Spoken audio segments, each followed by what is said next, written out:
हुजे त बग़ैर सिफारिश ॾांहुं बि ध्यानु ॾींदा कयो साहब। मूंसां आहियो? न साईं, तव्हां सां न आहियां, मां तव्हांजे मलाइकनि सां आहियां। मुंहिंजे मलाइकनि अञा नाहे ॿुधो। जे उहे ॿुधी वठनि हा त तूं हिन लाकब जे पोयां हुजे। साहब, मूंखे लाकब में विहारण सां तव्हांखे कुझु कोन मिलंदो। अञा बि तव्हांजे लाकब जी जॻह मां सीड़ाईंदुसि। असां वटि अणखुट जाइ आहे। इहा ख़्वाहिश तव्हांजी जल्द पूरी कंदासीं।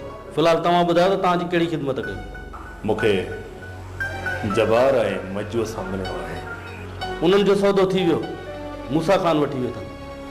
ही पुलिस जो थाणो आहे या माल जी पिड़ी जिते इंसाननि जो सौदो थो थिए?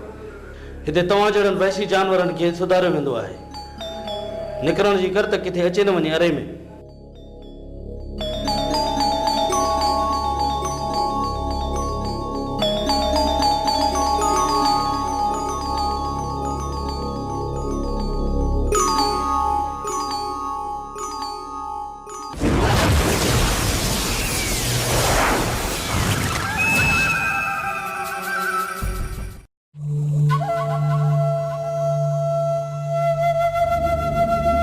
मां तव्हांजो दुश्मन हुजां हा त जेल में सड़ण लाइ छॾे ॾियां या तव्हांजी हिते ई क़बर कोटे दफ़न करे छॾियां।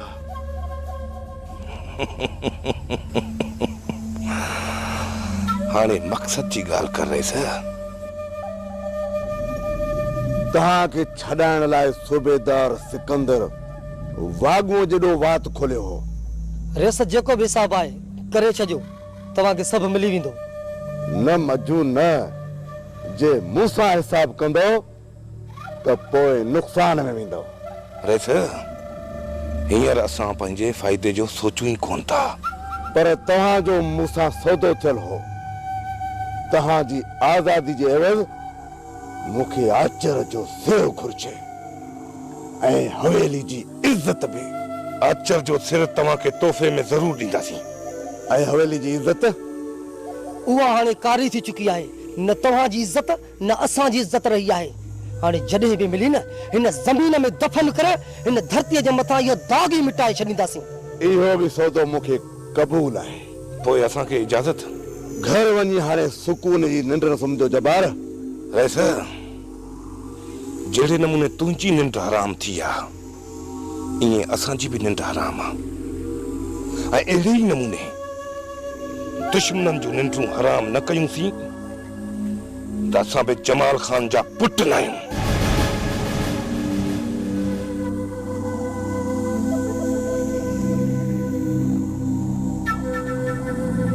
रेसा चाल मथां चाल खेॾंदो पियो वञे। कासाईअ जे हथ में कात ॾेई दुंबनि खे कुसण लाइ मैदान में छॾे ॾिनो अथई। उहो ई असुल रांदीगर हूंदो आहे जेको मैदान में आख़िर ताईं रहे, अंदरियूं हणंदो, हर हिक खे किराईंदो रहे, पर उन जे आउत जी कंहिंखे बि ख़बर न पवे। अंदरियूं हणो रेस, अञा बि अंदरियूं हणो, वक़्तु आहे। पर हर वक़्तु अंदरियूं न लॻंदियूं। जॾहिं बराबर जो पहलवान साम्हूं ईंदो आहे त पोइ खुले मैदान में मुक़ाबलो करणो पवंदो आहे। केतिरा बि पहलवान छो न हुजनि मुजीब, पर मुंहिंजे साम्हूं ॿार ऐं अनाड़ी हूंदा आहिनि ऐं अहिड़नि अनाड़ियुनि खे मां आङुर जे इशारे ते नचाईंदो आहियां। फिलहाल तूं ॿाहिरि वेही मज़ो ॾिस।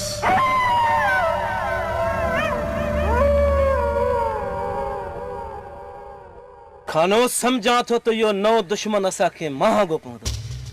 कुर्बान वञे, इन खां पहिरियां हुन जा कदम असां तरफ़ वधनि, इन खां पहिरियां हुन जो सिर कटे न छॾियो।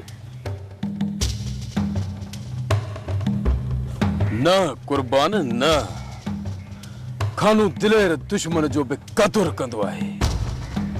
हू दुश्मन ई सही, पर हुन इन वक़्त ताईं असांखे नुक़सान न पहुचायो आहे जो हुन जो सिर कटियो वञे।